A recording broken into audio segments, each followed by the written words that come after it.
آج جو بینک میں جو سودی بینک میں جاب کر رہا ہے وہ کہتا ہے میں کیسے چھوڑ دوں اتنا پیسہ. جو شراب پی رہا ہے وہ کہہ رہا ہے کیسے چھوڑ دوں اتنے مزے. جو انٹرنیٹ پہ فحش فلمیں دیکھ رہا ہے وہ کہہ رہا ہے کیسے چھوڑ دوں ایسے مزے. یہی ہوتا ہے نا. جو زنا کر رہا ہے یار کیسے چھوڑ دوں فری پھوکٹ کے ایسے مزے. جس نے گرل فرینڈ رکھی ہوئی یار کیسے چھوڑ دوں ایسے مزے میں. بہن سے بات کرو وہ مزہ ہی نہیں ہے, ماں سے بات کرو مزہ ہی نہیں ہے, لڑکی کا فون آ جائے ایک دم جذبات مشتعل ہو جاتے ہیں, گھنٹوں گھنٹوں لگے رہتے ہیں بات چیت میں, تو مزہ ہی نہیں ہے نا سارا مسئلہ. تو فرعون بھی تو یہ سوچ رہا تھا یار سارے مزے خراب ہو جائیں گے.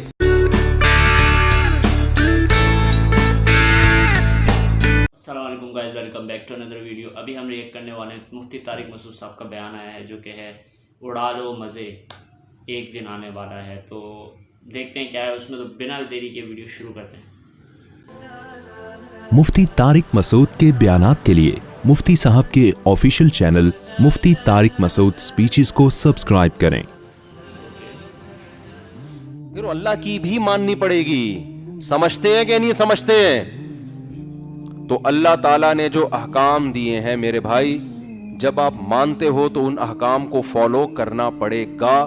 نہیں کرو گے دنیا میں کچھ بھی نہیں ہوتا. سارا دھوکہ یہاں سے ہوتا ہے, کیونکہ ہم دیکھتے ہیں کہ جو بے نمازی ہے اس کو بھی اتنی روٹیاں ملتی ہیں, جو نمازی ہے اس کو بھی اتنی روٹیاں ملتی ہیں, جو داڑھی جس نے رکھ لی وہ بھی ویسے ہی ہے, بغیر داڑھی کے بھی ویسے ہی ہے, اور بلکہ وہ تھوڑا زیادہ پڑھا لکھا کہلاتا ہے. اور جناب جس نے سود سے بچ گیا, سودی بینک میں جاب چھوڑ دی, وہ زیادہ ٹینشن میں آیا ہوا ہوتا ہے. جو بینک کا مینیجر بنا ہوا ہے وہ نوٹ چھاپ رہا ہوتا ہے بیٹھ کے.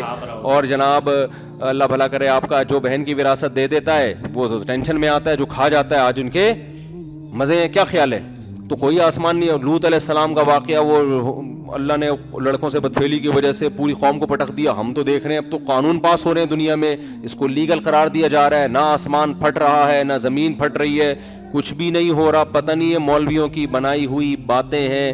اور اساطیر الاولین, مشرکین کہتے تھے پرانے لوگوں کے نصیحت کرنے کے لیے قصے کہانیاں ہیں, کیونکہ موٹیویشن کے لیے کچھ نہ کچھ تو قصے چاہیے نا سنانے. تو یہ سنا دیتے ہیں, محمد صلی اللہ علیہ وسلم کچھ واقعات سنا دیتے ہیں کہ ایسا ہوا تھا, ونس اپون اے ٹائم ایسا ہوا تھا. تو پرانے قصے ہیں, کوئی کچھ بھی نہیں ہے. ان ہی الا حیاتنا الدنیا, صرف یہ ہماری دنیا کی زندگی ہے. نموت و نحیا, ایک نیچرل پروسیس ہے, ہم پیدا بھی ہوتے ہیں مرتے بھی ہیں. ہم بھی پیدا ہو گئے, جہاں اتنے لوگ ہو رہے تھے تو ہم بھی مارکیٹ میں آ گئے, ٹھیک ہے نا. تو سب کی ماں کی چھاتیوں میں دودھ پیدا ہوتا ہے, ہماری ماں کی چھاتیوں میں بھی ہو گیا. سب کو بچپن میں ماں کی ممتا ملتی ہے, ہمیں بھی مل گئی. سب کا آسمان سے بارشیں جب برستی ہیں تو سب پیتے ہیں پانی, ہم بھی پی لیتے ہیں. خربوزے پیدا ہوتے ہیں تو وہ آج سے تھوڑی ہو رہے ہیں. کوئی یہ خربوزے پہ پورا مفتی صاحب نے آدھا گھنٹہ بیان کر دیا, یہ کیا بات ہوئی بھائی؟ کوئی خربوزہ پہلی دفعہ تھوڑی پیدا ہوا ہے, آج ہمیشہ سے پیدا ہو رہا ہے. کھا رہے ہیں خربوزے کے, وہ بھی بنتا ہے, اس کی فروٹ چاٹ بھی بنتا ہے, انار بھی بنتا ہے, سبزیاں بھی ہوتی ہیں, کھا رہے ہیں پی رہے ہیں. یہ کیا ان ہی الا حیاتنا الدنیا نموت و نحیا, مرتے بھی ہیں زندہ بھی ہوتے ہیں. تو ایک دن آئے گا ہم 50 سال کے, 60 سال کے اور 70 80 85 سال کے ہو کے بالآخر انتقال کر جائیں گے. تو ایک دن مر جائیں گے تو قبر میں دفنا دیے جائیں گے, پھر کیڑے آ کے لاش کو کھا کے ختم کر دیں گے. مولویوں کی باتیں, فرشتہ آتا ہے پوچھتا ہے من ربک, تمہارا رب کون ہے؟ نہ فرشتہ کسی نے دیکھا, نہ کوئی جو ہے وہ سوالات کبھی قبر کھول کے ہمیں نظر آئے کہ اندر ہو کیا رہا ہے, نہ ہمیں کبھی قبر میں آگ نظر آئی کہ جہنم کے گڑھوں میں سے گڑھا ہے, نہ کبھی قبر میں ہمیں کوئی باغ نظر آیا کہ جنت کے باغات میں سے ایک باغ ہے. سب بنائی ہوئی باتیں ہیں, قصے ہیں, کہانیاں ہیں. خربوزے کھاؤ اور موج مستی کرو اور زندگی گزار کے پتلی گلی سے نکل جاؤ. نہیں آ رہی بات میرا خیال ہے. تو یہ لائف اسٹائل ہے آج کس کا. ہاں کبھی کبھار ٹوپی پہن لیتا ہے کیونکہ کلچر ہے ہمارا, اسلام کلچر کا حصہ ہے نا. جیسے 25 دسمبر کو جتنے بھی کرسچن ہیں نا, چاہے وہ کرسچینٹی کو نہیں مانتے ہوں, لیکن وہ میجورٹی ان میں چرچ چلی جاتی ہے کہ یار باپ دادا سے ایک چیز چلی آ رہی ہے کہ 25 دسمبر کو تو چرچ میں چلے جاؤ نا. تو ایسے ہی مسلمان کہتا ہے بھائی کوئی بھی نماز نہ پڑھو, جمعے کو تو تھوڑا نہا دھو لیا کرو, اس بہانے آدمی تھوڑا سا نہا دھو لیتا ہے. کیا خیال ہے؟ ٹوپی پہن لیا کرو, تھوڑا مسلمان لگتا ہے دیکھنے میں. سمجھ میں آ رہی ہے؟ اور ختنے بھی کرا لیتے ہیں. اور یار مر گئے تو جنازہ پڑھوا لو. ہر ایک قوم کا مرنے کا ایک خاص طریقہ ہوتا ہے. ہم تھوڑا چونکہ مسلم ٹائپ کے اور ذرا پروٹوکول کے ساتھ دفن ہو جاتا ہے. جنازہ ونازہ اگر بالفرض بخشش ہونی ہوئی تو ہو جائے گی, نہیں ہوئی تو کیڑے ویڑے کھا کے کیا کر دیں گے بھائی. اس کا بھی امکان ہے نا, ایسا نہ ہو کہ واقعی سچی مچی کا قبر کا عذاب ہی نکلے. تو تھوڑا سا سیف سائڈ بھی رکھی ہوئی ہے مسلمان نے. تھوڑا سا کیا رکھا ہوا ہے یار, ایک تھوڑا سا اپنے لیے رکھو تھوڑا بہت. تبھی مسجد میں آ کے کبھی چندے کے باکس میں تھوڑے سے پیسے ڈال دیتے ہیں. یار بالفرض اگر یہ سب سچ نکلا تو میں تو چوڑے میں آ جاؤں گا. یہی ہوتا ہے نا. تو یار تھوڑا بہت تو یار ایک کنواں کھدوا دو یار, ایک پنکھا لگا دو ابا کے نام کا, شاید ابا ٹینشن میں ہو وہاں پہ, تو ہو سکتا ہے پنکھا لگانے سے شاید کچھ ہو جائے, نہیں تو کیڑے نے کھا کے ختم کر دیا تو گریبی. یہ کانسیپٹ مسلمان کا اس وقت بولو نا چل رہا ہے. یہ وہ تصور نہیں ہے جس کی بیس پر آپ اپنی لائف کو بالکل تبدیل کر لو. اس میں آپ ٹرائل بیسس پہ تھوڑا تھوڑا اسلام کو فالو کرو گے کہ بالفرض اگر جنت جہنم سچی مچی میں نکل آئی تو کچھ بخشش کے تھوڑے بہت چانسز ہمارے پاس ہونے چاہیے. لیکن جب یہ تردد اور شک ہوگا تو انسان بڑی قربانی نہیں دے سکتا, وہ کلچر سے نہیں ٹکر لے سکتا, وہ جان نہیں دے سکتا, وہ کلچر کے مخالف, وہ خاندان کی مخالفت بولو نہیں کر سکتا. وہ بلال حبشی کی طرح ایسا نہیں کر سکتا کہ پوری قوم کو چھوڑ دے, غلام ہو اور ان کے سینے پہ گرم پتھر رکھے جا رہے ہوں اور وہاں بھی احد احد کا وہ نعرہ لگا رہے ہو. ایسا نہیں ہو سکتا. تو بھائی ایک طرف ہو جاؤ, یا تو پورے مسلم بن جاؤ یا پورے ادھر کو ہو جاؤ. اب اگر آخرت نہیں ہے تو یہ ٹوپی پہننے کے تکلف کی بھی ضرورت نہیں ہے, یہ جمعے کی نماز پڑھنے کے تکلف کی بھی ضرورت بولو نا نہیں.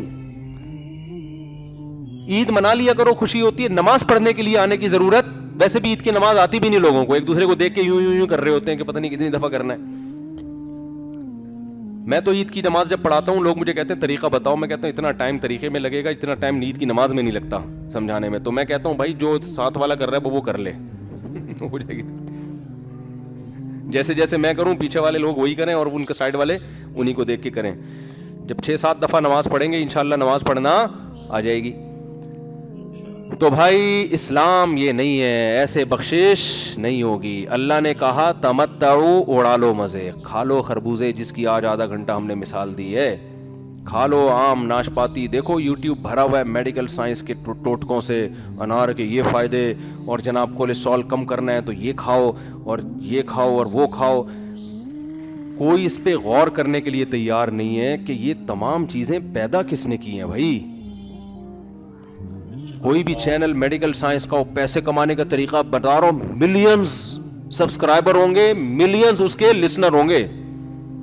کوئی بھی منجن بیچ رہا ہوں نا بیٹھ کے, اللہ کی بات سننے کے لیے بہت کم لوگ تیار ہیں. تو اللہ کی نظر میں سب سے زیادہ اہمیت اپنی بات کی ہے, خربوزوں کی نہیں ہے, گندم کی نہیں ہے, بزنس کی نہیں ہے. یہ تو فنا ہونے والی چیزیں ہیں. اللہ کی نظر میں اگر اس ترقی جو آج جس کو ترقی کہا جاتا ہے, ایک ترقی تو وہ جس کا اسلام قائل ہے, اس کے ہم بھی قائل ہیں. ایک ترقی جو صرف مادی ترقی ہے جس میں خدا کو نکال دو آپ بیچ سے. یہ ترقی فرعون کے پاس زیادہ تھی اور موسیٰ علیہ السلام کے پاس بالکل بھی نہیں تھی. فرعون, بس یہ بات کر کے بیان ختم کرتا ہوں, فرعون موسیٰ علیہ السلام کو تانے دیتا تھا, ام انا خیر من ھذا الذی ھوا مہین, اے لوگو میرے پاس مصر کی حکومت, ھذہ الانہار تجری من تحتی, یہ نہریں میرے باغات میں سے بہتی ہیں, میرا باغ دیکھو, میرا محل دیکھو, میری ترقی, میری پاور. جو آج یورپ اور امریکہ میں یہی تو ہے نا, کچھ میرے پاس ہے. ام انا خیر من ھذا الذی ھوا مہین, موسیٰ کے پاس کچھ بھی نہیں ہے. لولا القی علیہ اسورۃ من ذہب, اس کے ہاتھ میں سونے کے کنگن کیوں نہیں ہے موسیٰ کے ہاتھ میں؟ یہ غریب کیوں ہے, یہ غلام قوم میں کیوں پیدا ہو گیا؟ اس کے پاس تو کچھ بھی نہیں ہے. مہین کا مطلب عزت بھی وہ نہیں ہے جو میری عزت ہے. رسپیکٹ بھی لوگ کس کی کرتے ہیں؟ موسیٰ گلی سے گزرے گا, شاید کوئی 2-4 لوگ سلام کر لیں, میں جب گلی سے گزرتا ہوں جھک جھک کے لوگ سلام کرتے ہیں, رسپیکٹ دیتے ہیں, سجدہ کرتے ہیں میرے سامنے. تو بتاؤ فرعون دھوکے میں تھا کہ نہیں تھا؟ موسیٰ کہہ رہے تھے میں تجھے اپنی طرف نہیں بلا رہا, تجھے جس خدا نے پیدا کیا ہے نا اس نے مجھے تیرے پاس بھیجا ہے. میرے سے تیرا پڈا نہیں ہے. تیرا پڈا کس سے ہو رہا ہے؟ تو لڑ اس خدا سے رہا ہے, میں تو اس کا نمائندہ ہوں. میرے ذمے کام بات پہنچا دینا, منوانا میرے ذمے نہیں ہے. میں تو بات پہنچا دوں گا باقی. اور موسیٰ علیہ السلام کو بھی نہیں پتا تھا کہ خدا مدد کیسے کرے گا. اللہ میاں موسیٰ علیہ السلام سے کہتے رہے کہ بس پیغام دیتے رہو, تو موسیٰ علیہ السلام بھی پریشان کہ پیغام دوں گا رزلٹ کیا نکلے گا, کیسے نکلے گا؟ اللہ نے کہا یہ آپ کا مسئلہ نہیں ہے, یہ کس کا ہے؟ یہ میرا مسئلہ ہے. تبھی تو بنی اسرائیل موسیٰ علیہ السلام کے پاس آئے اور کہنے لگے یا موسیٰ اوذینا من قبل ان تأتینا, وَمِن بَعْدِ مَا جِئْتَنَا، اے موسیٰ تیرے آنے سے پہلے بھی ہم مصیبت میں تھے اور تیرے آنے کے بعد مصیبت کم ہونے کے بجائے بڑھ گئی ہے، کم نہیں ہو رہی، تو کوئی فائدہ تو ہو نہیں رہا تیرے آنے کا. تو موسیٰ علیہ السلام نے جواب میں یہ تھوڑی کہا کہ ایکچولی ابھی ایسا ہونے والا ہے کہ فرعون جو ہے نا وہ ٹھیک ہے اس کا روب ہے، طاقت ہے، دبدبہ ہے، لیکن میری ریسرچ ہے، ایک تحقیق ہے، میری ریسرچ ہے. میں نے ماہرین کو بلایا ہے، ماہرین معیشت بھی آئے ہیں، وہ بھی کہہ رہے ہیں بھی معاشی بحران آنے والا ہے مصر میں، اور محکمہ موسمیات والے کہہ رہے ہیں، جو بھی سائنسدان تھے انہوں نے کہا بارشیں بند ہونے والی ہے، یہ ہونے والا ہے، پھر یوں ہوگا کہ ہم مصر سے نکلیں گے، پھر فرعون ہمارے پیچھے آئے گا، پھر راستہ بند ہوگا، پھر ہم دریا پار کریں گے تو دریا دو حصوں میں ڈیوائڈ ہو جائے گا، فرعون وہاں غرق ہو جائے گا. موسیٰ کو کچھ بھی معلوم نہیں تھا، ان کو یہ تھا کہ یا قوم استعینوا باللہ، اے میری قوم جس خدا نے ہمیں اس کام پہ لگایا ہے مدد اسی سے طلب کرو. کیسے کرے گا یہ ہمارا مسئلہ نہیں ہے. جو خدا ماں کی چھاتیوں میں بچہ پیدا ہوتے ہی دودھ پیدا کر دیتا ہے وہ سب کچھ کر سکتا ہے. وہ جب تمہیں نجات دینا چاہے گا کیسے دے گا وہ بتا دے، پھر یہ غیب تھوڑی رہا. آج جو آدمی گناہ کرتا ہے نا وہ یہ سمجھتا ہے کہ مجھے کوئی نقصان نہیں ہو رہا. او بھائی اگر نقصان نظر آنا شروع ہو جائے پھر تو گورے بھی چھوڑ دیں، پھر تو ہندو بھی گرل فرینڈ بنانا چھوڑ دیں. نقصان خدا جب دکھائے گا تو آزمائش کا ٹائم ختم ہو جائے گا. یہ تو جب تک مہلت دی جا رہی ہے جب تک نظر نہیں آ رہا. جب فرعون کو جب تک نظر نہیں آیا بڑی مہلت دی اللہ نے، آخر ٹائم تک مہلت دی، دریا کے پاس بنی اسرائیل کو لا کے روک لیا، پھر فرعون کو مہلت دی، اب بھی مہلت ہے. فرعون طاقت کے نشے میں، اس نے کہا آگے دریا ہے پیچھے میں ہوں، اب تو ان سب کو پکڑ کے ماریں گے ہم، ایسی طاقت کے نشے میں. پھر کیا ہوا؟ کتنے عرصہ موسیٰ علیہ السلام سمجھاتے رہے نا، اس کی کھوپڑی میں بات نہیں ہے. وہ گراؤنڈ ریالٹی کو دیکھ رہا تھا. یار ریالٹی تو یہی ہے کہ پاور میرے پاس ہے، حکومت میرے پاس ہے، پیسہ میرے پاس ہے، فوج میری مضبوط، اور یہ لوگ تو ڈر کے اب بھاگ رہے ہیں. یہ تو بھاگنے والی قوم کبھی بھی لڑ نہیں سکتی، نہ ان کے پاس اسلحہ ہے، اور بھاگ کے آگے دریا ہے تو دریا میں یا تو مریں گے یا ہم گرفتار کریں گے. اب تو فتح ہی فتح ہے. وہ یہ نہیں دیکھ رہا تھا کہ بھائی تیرا پھڈا موسیٰ سے نہیں ہے، تیرا پھڈا کس سے ہے؟ خدا سے ہے. تو یہ جو ظاہر پرست دنیا پرست لوگ ہیں نا، یہ زمینی نقشوں کو دیکھ کے دھوکے میں آتے ہیں، اور عقل مند انسان نقشے بنانے والے کو دیکھتا ہے کہ بنانے والا کون ہے؟ خدا ہے. وہ ان نقشوں کا محتاج نہیں ہے. پھر کیا ہوا ہے آگے؟ جب دریا حصوں میں تقسیم ہوا ہے تو کتنا بڑا معجزہ اس نے اپنی آنکھوں سے دیکھا فرعون نے. اس وقت اس کو عقل آ جانی چاہیے تھی. بھائی یہ زمین کبھی ایسے دریا ہم نے پھٹتے ہوئے نہیں دیکھا، یہ تو کچھ خدا کی طاقت ان کے ساتھ ہے. لیکن آپ جب عقل خواہش میں پڑتی ہے نا، انسان کی طاقت کے نشے میں ہوتا ہے، تو خدائی کمالات، خدائی طاقتیں سب ایک طرف رہ جاتی ہیں، پھر نہیں سمجھ میں آتا انسان کے. تو ادھر موسیٰ علیہ السلام پار ہوئے. اس بے وقوف کو اتنی عقل نہیں تھی کہ یہ تیرے سامنے کھلا ہے، حالانکہ آج تک دریا کبھی ایسے دو حصوں میں تقسیم نہیں ہوا. یہ ان کے ساتھ ہے، یہ تیرے ساتھ کیسے ہوگا؟ اور گھوڑے ڈال دیے. اللہ نے آخری مہلت دی اس کو کہ اب بھی سدھر جا. لیکن سدھرنے کا مطلب پتہ ہے کیا تھا؟ کہ آج سے موسیٰ بڑے ہیں، میں کیا ہوں؟ چھوٹا ہوں. اس لیے نہیں سدھر رہا تھا. ورنہ فرعون کے لیے کوئی مشکل نہیں تھا. فرعون کہتا ٹھیک ہے موسیٰ اللہ کے پیغمبر ہیں، میں مانتا ہوں اللہ کو، حکومت میری رہے گی، ریاست کس کی رہے گی؟ میری رہے گی، اور بنی اسرائیل غلام بن کے رہیں گے، اور پھر بھی میرا ہی لا چلے گا. فرعون کو پتا تھا کہ بھائی میں نے اگر مان لیا نا موسیٰ پیغمبر ہیں تو پھر قوم کہے گی جب یہ اللہ کے نمائندے ہیں تو اللہ جو بات کہے گا وہ صحیح ہوگی، تیری پالیسیاں غلط ہو سکتی ہیں، اللہ کی غلط نہیں ہو سکتی، تو پھر ان کا سکہ چلے گا. یہ پرابلم تھی فرعون کو. ورنہ ماننے میں کیا جا رہا تھا بھائی؟ وہ بھی کہتا تھا او مائی گاڈ. کتنا ٹائم لگتا ہے اس کو کہنے میں، اور ہو سکتا ہے کہہ دیا اس نے او مائی گاڈ یہ کیا ہو رہا ہے. اس کو پتا تھا ماننے کا مطلب وہ نہیں ہے جو 15ویں صدی کے مسلمان مانتے ہیں. ماننے کا مطلب پھر یہ بڑے میں چھوٹا. تو یہ بڑا مسئلہ ہے، اور ہمارے لبرل طبقے کے ساتھ بھی مسئلہ یہی ہے. یہ کورٹ کو مانتے ہیں، وکلا کو مانتے ہیں، ریاست کو مانتے ہیں، اسلام کو کیوں نہیں مانتے؟ اسلام کو مانیں گے تو مولوی کو ماننا پڑے گا ان کو، پھر مولوی سے فتویٰ لینا پڑے گا. اس سے ہی جان چھڑاتے ہیں یار. یہ میٹرک پاس ہوتے نہیں ہیں اور پی ایچ ڈی کو یہ بتائیں گے کہ حلال کیا ہے حرام کیا ہے. نہیں آ رہی سمجھ میں یار. اب کتنے لوگ عدالت سے طلاق کا کورٹ سے خلا لے کر آتے ہیں، ہم ان کو کہتے ہیں یہ خلا نہیں ہے. خدا نے قرآن میں طلاق کا حق مرد کو دیا ہے، عورت کو نہیں دیا، کورٹ کو نہیں، سوائے چند کنڈیشن کے. نارملی کورٹ سے خلا نہیں ہوتا. عدالت جج اپنی بیوی کو ڈیورس دے سکتا ہے, ریاست کسی انسان کی بیوی کو طلاق نہیں دے سکتی. یہ ریاست کا حق نہیں ہے, انسان کے بنیادی حقوق میں سے ہے کہ جس کی بیوی ہے طلاق وہی دے سکتا ہے اس کو. تو یہ جو لبرل وکلاء کہتے ہیں یار یہ مولوی کب سے آنے لگے ہیں عدالتوں میں, آپ فتویٰ دو نا کورٹ کے خلاف. بعض علماء نے فتویٰ دیا, وہ کورٹ نے ان کو جیل بھیج دیا. دارالعلوم کرنگی کے مفتی صاحب نے فتویٰ دیا کہ یہ کورٹ کا خلا کالعدم ہے, تو کورٹ نے توہین کورٹ کے کیس میں کیا کر دیا, ان کو جیل کر دی.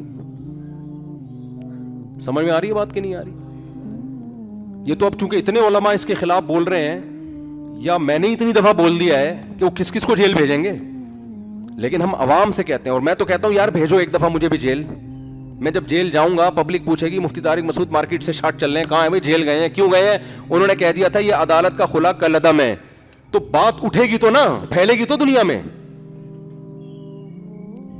سمجھ میں آ رہی ہے بات کہ نہیں آ رہی ہے؟ وہ پھیل ہی جائے, اس بہانے ہو سکتا ہے اخباروں کی زینت بن جائے کہ یار یہ فتویٰ تو لوگ بولیں گے یہ ہوا ہی ہے, واقعی کیا کالعدم ہے. تو اسلامی نظریاتی کونسل بھی اس پہ خاموش ہے. تو آپ سمجھیں جلدی سے, بس بات کو میں واقعی سچی مچی میں سمیٹ رہا ہوں. تو یہ جو نہیں مانتے اسلام کو مانا, تو مولوی کو بھی کیا کرے گا بیچ میں لانا. اب مولویوں میں بہت ساری قسموں کے آڑے ترچے مولوی بھی ہیں, نالائق بھی ہیں, حق پرست بھی ہیں, جیسے ڈاکٹروں میں ہوتے ہیں, حکیموں میں ہر طرح کے ہوتے ہیں, تو مولویوں میں بھی. تو ان کو صحیح والے نظر نہیں آتے, 2 نمبر ان کو نظر آتے ہیں. پھر وہ کہتے ہیں وہ مولانا یہ کر رہا ہے, وہ بھائی دنیا میں صرف یہی تو نہیں ہے نا. آپ جاؤ, بڑے بڑے مدرسے ہیں, بڑے بڑے اسکالرز ہیں, آپ ان کے پاس جاؤ. تو خیر میں آپ سے عرض کر رہا تھا, جیسے فرعون کو توہین محسوس ہو رہی تھی کہ میری قوم کا ایک آدمی جو میرے محل میں پلا بڑا, آج وہ مجھے کیسے نصیحت کر رہا ہے. میں نے اگر مان لیا تو میں چھوٹا, یہ بڑا. تو میں نہیں مانتا, کیونکہ میں قانون میرا ہی چلے گا, سکہ میرا ہی چلے گا. تو اتنا کچھ دیکھنے کے بعد بھی یہ نہیں, اس کو پتہ ہے کیا علاج تھا فرعون کے پاس؟ ایک چیز سوچتا نا تو عقل آ جاتی. وہ سوچ نہیں رہا تھا, وہ یہ دیکھ رہا تھا میری حکومت, میرا پیسہ میں کیسے چھوڑ دوں. آج جو بینک میں جو سودی بینک میں جاب کر رہا ہے وہ کہتا ہے میں کیسے چھوڑ دوں اتنا پیسہ. جو شراب پی رہا ہے وہ کہہ رہا ہے کیسے چھوڑ دوں اتنے مزے. جو انٹرنیٹ پہ فحش فلمیں دیکھ رہا ہے وہ کہہ رہا ہے کیسے چھوڑ دوں ایسے مزے. یہی ہوتا ہے نا. جو زنا کر رہا ہے یار کیسے چھوڑ دوں فری پھوکٹ کے ایسے مزے. جس نے گرل فرینڈ رکھی ہوئی یار کیسے چھوڑ دوں ایسے مزے میں.